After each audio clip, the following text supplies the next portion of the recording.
Baik, Assalamualaikum warahmatullahi wabarakatuh. Sebelumnya terima kasih kepada Bapak Junaidi selaku dosen pengampu mata kuliah Rekayasa Kebutuhan Perangkat Lunak yang telah memberikan, waktu dan kesempatannya kepada kami kelompok 2 untuk menyelesaikan tugas yang telah diberikan. Sebelum masuk ke pembahasan, saya akan memperkenalkan anggota dari kelompok 2. Yang pertama ada Mariati Intan Putri, yang kedua ada Ruli Wijayanto, yang ketiga ada Eli Wintiara, yang keempat ada Virginia Rosi Bunga Monika, yang kelima ada Alfaniatus Solihah, yang keenam ada Dava Bagus Saputra. Dalam spesifikasi kebutuhan perangkat lunak ini, kami mengambil judul yaitu Online Presence Batik Bali. Slide selanjutnya.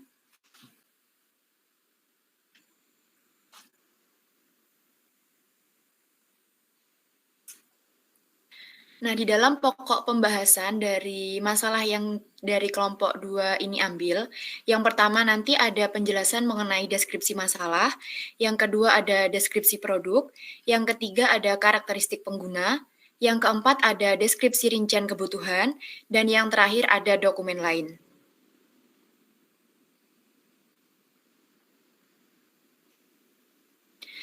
Untuk pembahasan yang pertama yaitu mengenai deskripsi masalah.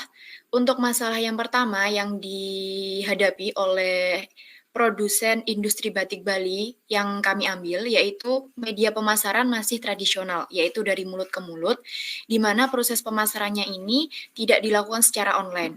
Nah, untuk permasalahan yang kedua, mereka belum mempunyai website ofisial, sehingga untuk memasarkan produk dan melakukan branding industri itu masih sangat belum terpenuhi.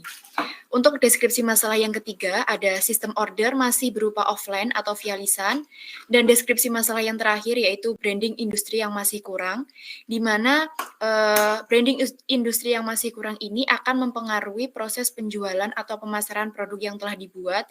Nah, untuk menjelaskan lebih lanjutnya yang kami ambil ini akan dijelaskan oleh rekan saya yaitu Eli Wintiara. Baik, di sini saya akan menjelaskan tentang deskripsi produk. Perspektif produk yang kami buat yaitu Piranti Lunak aplikasi dan website online Presence Batik Bali ini merupakan sebuah aplikasi dan web yang digunakan untuk mempermudah penjual dalam memasarkan produknya secara online, serta mempermudah customer dalam membeli produk Batik Bali.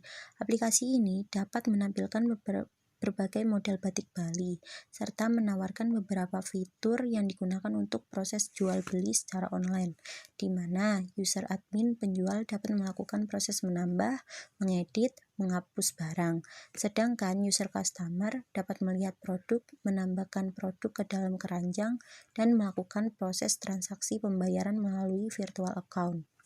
Untuk selanjutnya saya serahkan kepada rekan saya.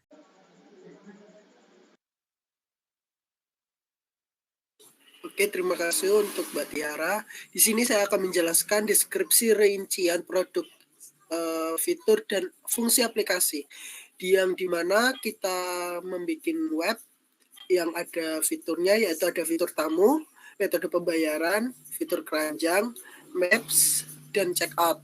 Untuk fitur tamu sendiri yaitu mempermudah customer untuk melihat berbagai produk yang ada di etalase tanpa harus login terlebih dahulu. Yang kemudian yaitu metode pembayaran.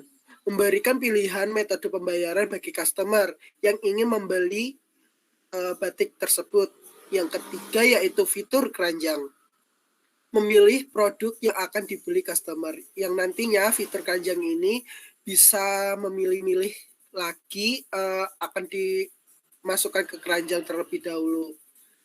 Kemudian ada maps lokasi industri untuk memudahkan customer dalam mengetahui lokasi industri tersebut yang berada di mana. Untuk checkout sendiri yaitu mengumpulkan dan membeli barang yang sudah dipilih customer. Nah, itu tadi deskripsi rincian produk, fitur, dan fungsi aplikasi. Untuk next.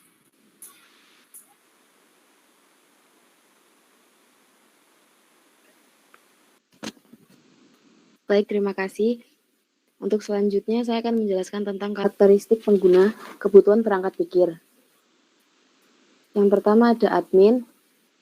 Admin memiliki tanggung jawab memberikan deskripsi produk kepada customer, memproses apa saja yang dipesan oleh customer, dan mengemas pesanan. Hak akses yang harus dimiliki oleh admin yaitu meng-create produk, mengupdate produk yang telah diupload jika ada kesalahan, mendelete produk jika produk belum restock, melihat produk dan pesanan customer. Tingkat keterampilan yang harus dimiliki oleh admin, yang pertama terbiasa menggunakan komputer, 2. Mengerti aplikasi internet, 3. Terbiasa menginputkan data ke dalam aplikasi. Pengalaman, admin harus memiliki pengalaman terbiasa menggunakan komputer dalam kegiatan sehari-hari. Jenis pelatihan, admin memiliki jenis pelatihan teknis penggunaan aplikasi. Lalu customer bertanggung jawab untuk login, register, dan masuk ke dalam aplikasi web. Menambahkan barang yang akan di-check out ke dalam keranjang. Melihat kapan saja pesanan akan dikirim, dan melakukan proses transaksi wajib melalui VA. Customer juga memiliki hak akses, yaitu login dan register, melihat barang, menambah barang ke keranjang, lalu transaksi. Tingkat keterampilan customer, yang pertama ada terbiasa menggunakan komputer, mengerti aplikasi internet, terbiasa menginputkan data ke dalam aplikasi. Pengalaman, terbiasa menggunakan komputer dalam kegiatan sehari-hari. Lalu yang terakhir ada pengguna GUES, yang memiliki tanggung jawab untuk melihat barang saja, dan memiliki hak akses hanya login saja. Tingkat keterampilannya, yang pertama terbiasa menggunakan komputer, yang kedua mengerti tentang aplikasi internet, 3. Terbiasa menginputkan data ke dalam aplikasi. Pengalaman GUES, terbiasa menggunakan komputer dalam kegiatan sehari-hari. Untuk slide berikutnya akan dilanjutkan oleh Mbak Putri. Baik, terima kasih. Di sini saya akan menjelaskan tentang asumsi dan ketergantungan. Sistem yang ada di dalam aplikasi website online Present Batik Bali bersifat online, sehingga diperlukan koneksi internet untuk mengaksesnya. Apabila dalam proses pengaksesan sistem tidak terdapat koneksi internet, maka website online Present Batik Bali tidak dapat diakses. Terima kasih. Dilanjutkan teman saya Dava. Baik, di sini saya akan menjelaskan batasan-batasan yang dapat pada aplikasi yang pertama, kebijakan umum industri.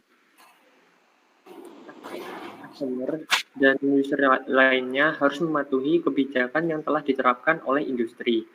Lalu batasan yang kedua, aplikasi digunakan untuk memperluas pasar dan mempermudah sistem transaksi.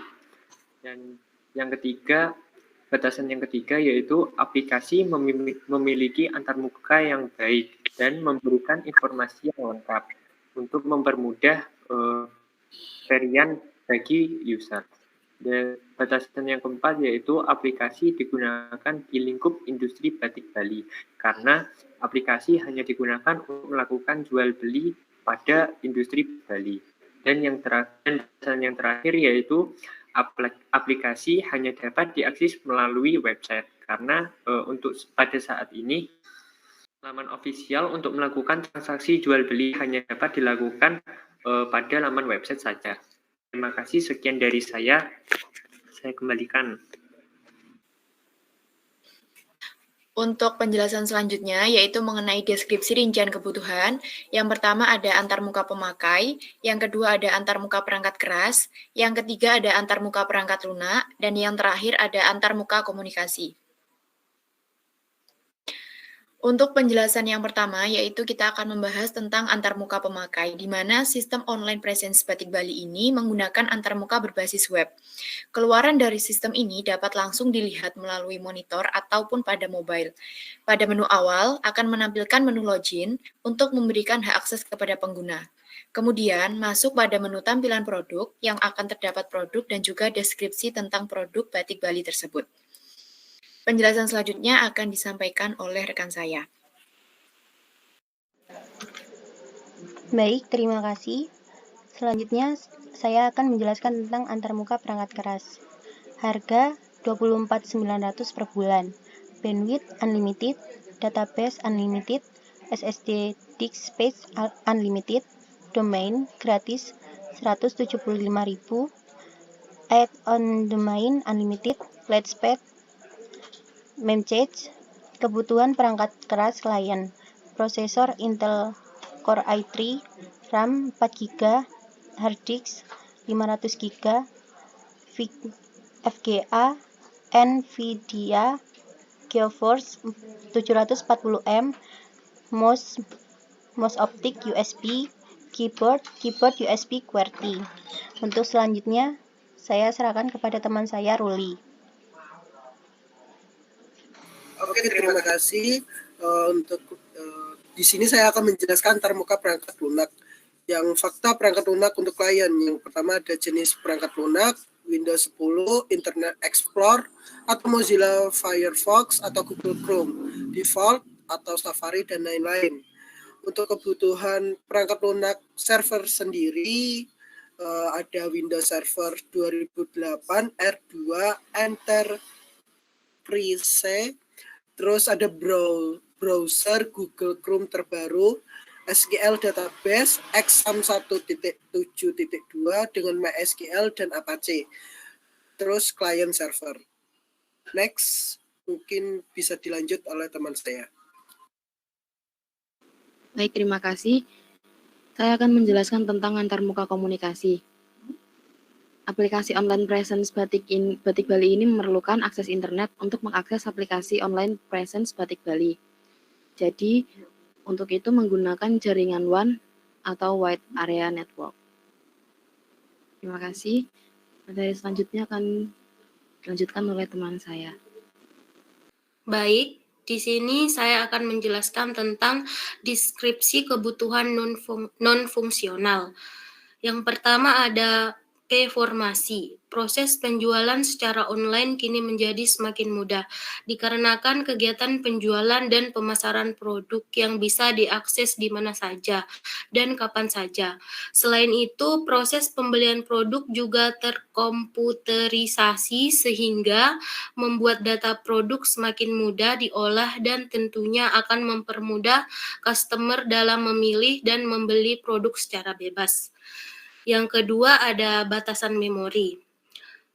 Besarnya memori yang dibutuhkan untuk menjalankan sistem yang paling tidak sebesar 512 MB, sedangkan besarnya hard disk yang akan digunakan untuk service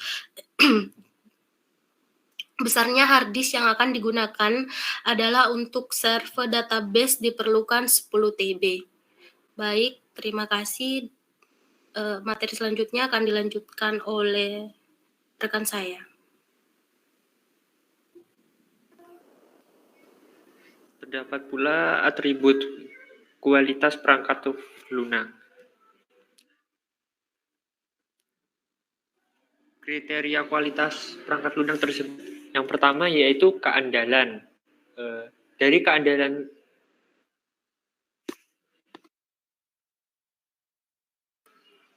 ulang Yoel. Ya, mulai. Baiklah, penjelasan yang selanjutnya yaitu atribut kualitas perangkat lunak.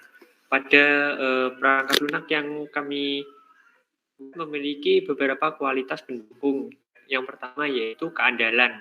Pada kriteria keandalan memiliki kualitas yang pertama yaitu dapat dibuka pada semua web browser. Yang kedua juga dapat dibuka dengan cepat bila dibuka bersamaan secara banyak atau bahasa programnya yaitu multitasking. Kedua yaitu keamanan. Ada kualitas keamanan yang pertama yaitu menggunakan username dan password untuk menjalankan perangkat lunak ini. Dan yang kedua memiliki level hak akses untuk mendukung keamanan perangkat lunak. Baiklah, untuk pembahasan selanjutnya yaitu dokumen lainnya atau dokumen pendukung yang kami gunakan untuk membuat perangkat lunak ini. Yang pertama ada use case. Ini adalah diagram use case yang telah kami buat. Kemudian yang selanjutnya ada flowchart. Ini adalah bagaimana flowchart kami tentang bagaimana aplikasi kami berjalan. Kemudian dokumen yang selanjutnya ada kelas diagram. Kelas diagram di sini menjelaskan tentang database atau IRD yang aplikasi kami gunakan. Kemudian dokumen yang selanjutnya ada activity diagram. Di activity diagram juga menjelaskan bagaimana perangkat lunak kami berjalan. Kemudian dokumen selanjutnya ada mockup. Berikut merupakan tampilan register. Kemudian yang selanjutnya ada tampilan web. Ini adalah tampilan web yang kami buat. Dokumen selanjutnya adalah list produk yang akan tampilan list produk oleh admin, di mana admin nanti bisa menambahkan produk, detail, mengedit, dan menghapus barangnya. Kemudian yang selanjutnya ada tampilan barang untuk admin. Mungkin itu saja dari kelompok kami. Saya kembalikan ke rekan kami. Baik, terima kasih. Jadi itu tadi pemaparan tugas proyek yang telah kami buat dari kelompok 2. Semoga apa yang kami sampaikan tadi bisa dipahami oleh teman-teman yang akan menonton video ini. Saya rasa penjelasan ini juga sudah cukup. Kurang lebihnya kami mohon maaf. Wassalamualaikum warahmatullahi wabarakatuh.